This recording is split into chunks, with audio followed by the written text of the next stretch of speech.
Hi, Maddie. Thank you for asking. She says, what made you decide to leave Jehovah's Witnesses? Just wondering. As Jehovah's Witnesses, we are taught to listen to our conscience, and that is exactly why I could no longer remain one. Growing up, we were at meetings approximately 5 or 6 hours a week, family worship and personal study another few hours a week, reading the watchtower, reading the books, reading the text, listening to kingdom melodies, prayers. It literally was all-consuming. There were many red flags for me, and even at a very young age, disfellowshipping and shunning.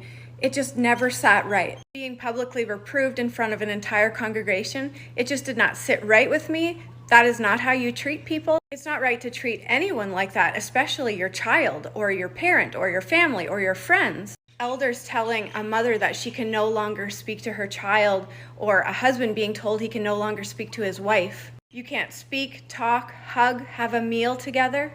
Telling your own child or family member that they are no longer good association, that they're a bad example. Don't even get me started about what they think of the LGBTQ plus community. Being told what to wear my entire life. Men are told what facial hair they can have, how short or long their hair can be. How about preventing people from following their passions? Here's one of my personal favorites, telling women to obey their husbands as they're the head of the household. So many women have had to put up with mental abuse, physical abuse, even many being told that if they were a better wife, that their husband would treat them better.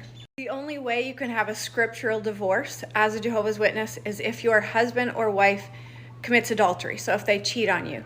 But it's perfectly okay if they hit you, if they abuse you, then you have to stay.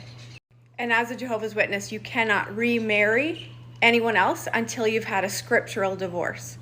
How about zero free time? You rush home from work and you gotta shove food in your mouth and then rush right out to the meeting. You gotta get there on time because heaven forbid you're late. If you make being late a habit, you're gonna end up in an elders meeting. And if you miss your meetings, get ready for those phone calls from the elders. Where were you? Why weren't you at the meeting? Everything okay? You weren't doing something you actually enjoy, were you? How about believing that only Jehovah's Witnesses are going to make it into the paradise? Sorry to the rest of you. You're all dying at Armageddon. I stuck it out for almost 40 years knowing that all of this never sounded right to me. I went to the meetings, I was going in service, I even had a study or two, raising my children with these same beliefs, until they gave a public shaming talk or a marking talk all about me and how I was bad association because I put fitness ahead of God. It's all crazy.